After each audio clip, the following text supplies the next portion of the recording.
So our second project was the Think Like a Founder exercise. For this exercise, we were to brainstorm problems we have faced in our daily lives and then narrow down the list to one problem and then create an MVP for that solution. So, or create an MVP for the problem rather. The goal of this exercise was to get into the mindset of a founder. It was to think outside of the box and develop some of the skills that are necessary to bring an idea to life. We iterated through many ideas and failed many times to come up with genuine problems that had plausible solutions. But every time we failed, we learned more about the ideation and validation process.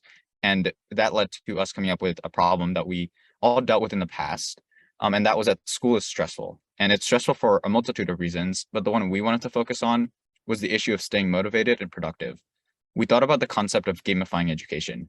We all know that games are fun and school isn't. Why is this? Why are we able to play video games for hours on end, but starting a 10-minute homework assignment feels like a huge task? How can we make education fun by harnessing the same core concepts that make games fun? To gain a better understanding of the problem and potential solution we had just identified, we decided to turn to those who know the problem best, students themselves. So we came up with a few rough ideas on how we can technically fuse education and games together, but we decided to get user feedback first before jumping to like a solution. So we ended up interviewing a bunch of students for their personal experience at school and also a handful of teachers just to view their strategies on how they help students stay focused and produce their best work. Because essentially the product we want to create is like a personal teacher's assistant. So we needed the user feedback to like actually like know our product will work. Yeah. So from the forum responses, we saw like a few trends, especially with like motivation, health, and like motivation and health. Those were like the two pain points that we focused on. For motivation, it's really not a healthy motivator factor. It's usually just people's fear of failure or like their fear of like stress and stuff like that.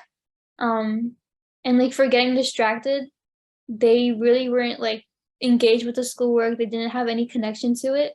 So they ended up staying up late, procrastinating, and just stressing themselves out. There was no real tool to help them manage their time on their own and be productive. So after evaluating that feedback, we came up with a solid problem statement that we all agreed on. Students struggle with staying motivated and focused during monotonous schoolwork. School isn't very engaging and doesn't award students as much as it punishes them.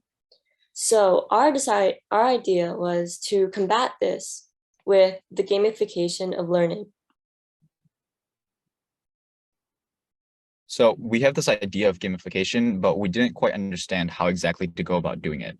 So to gain a better perspective, we decided to look into scientific research. Luckily, gamifying education is not a new idea, so we were able to find plenty of great papers related to the topic. Gamification has been a topic of both great interest and debate in the past. The trend that we saw was that there are genuine benefits to fusing games and education, but the rigidity of the education system, along with skepticism from ultra-traditional teachers, hindered progress. So our research made two things incredibly clear. For our solution to work, it has to be easily adoptable by both students and teachers. And our solution can't try to drastically interfere with the teaching process. It has to append and enhance the learning experience, not try to overhaul it entirely. So with our user feedback and research in hand, we came up with three core solutions to this gamification idea. First was the Pomodoro timer. We learned from one of our forum responses about the concept of Pomodoro study cycles. Pomodoro is a technique used by students where they study for a period of time, say 35 to 50 minutes, and then they take a break for 10 to 15 minutes and then repeat that cycle. So Pomodoro is extremely helpful when trying to stay productive and also avoid burnout, as it keeps you on task but removes the daunting idea of studying for a really long period of time.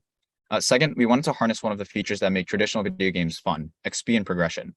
There's nothing better than reaching level 100 after grinding a game for months, and based on our research, that same satisfaction can be achieved in education.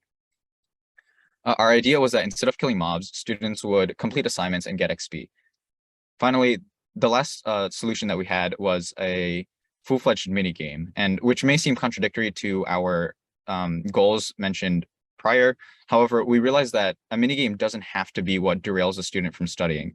Oftentimes, games are what actually put students in a rut in the first place, but we realized working hand in hand with the Pomodoro timer, the minigame could actually be a great way for students to disengage from their work for a moment and then sort of take their mind off of what they were doing, unwind, and just have some fun for a little bit before getting back into studying. A little drum roll, please. Introducing Prodo. Prodo is a Chrome extension that helps students stay motivated and productive by giving them a digital pep, which we call a Prodo, that levels up as they get their schoolwork done. So Prodo harnesses the connection that like kids develop with their Digimon or Pokemon, and it uses it to create incentives to school that students actually care about. As like students complete assignments for the teachers, the Proto levels up and eventually evolves at various levels. Like students can start study cycles where they study for a period of time and then they take breaks. And during the break, students can play a mini game to gain further XP and reap the benefits of their studying. We use pixels for a few reasons. For the users to experience like a retro feel to the Chrome extension, for a simple yet cute look, and most importantly, because it was one of the easiest methods to use when creating art.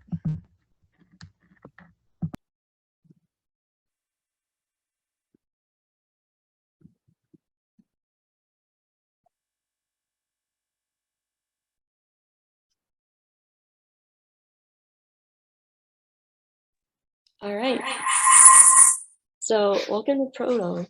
I'm dropping a link in chat so you guys can interact with it yourselves. But let's get started. First, choose your pet. This is Lennon Antonish, the bunny, named in honor of our very own project manager, Lennon. After hitting continue, we're sent to the homepage where we see like a cozy space room and our selected bunny looking all cute. If we click on study, our Pomodoro timer pops up and there's a little task list where students can enter their tasks. Click start and we can pause it or fast forward to the end of our study period. And from here, you can choose whether to take a break or continue studying. When we take a break, the color changes from the magenta color to a common green to indicate a psychological shift from work to relaxation.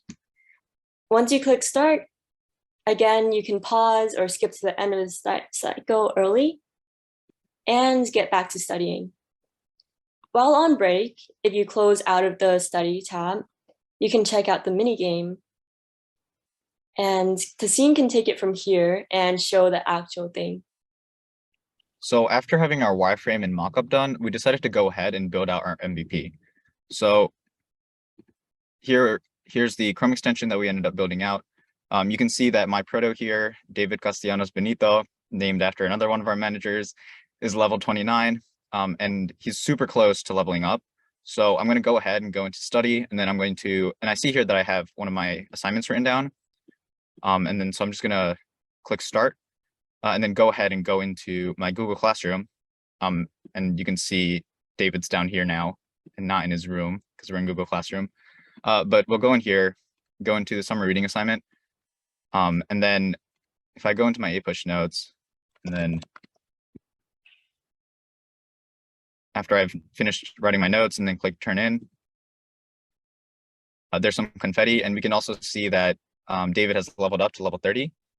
And the wonderful thing about level 30 is that it's when Protos will get their first evolution. So we can see here that David has evolved, and I can cut that out. And also, so you can see the timer is now broken, which segues into my next thing, which is completely not planned at all. But this was the first time that I had built a Chrome extension, or at least a Chrome extension to this scale.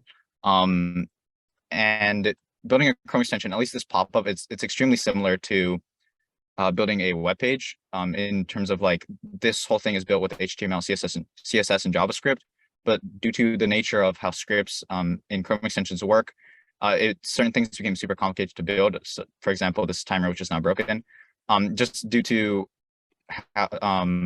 the difficulty to keep like timing persistent or timers persistent. And I won't get into specifics, but it definitely was sort of like a learning process to learn how to shift from web development and sort of create a Chrome extension.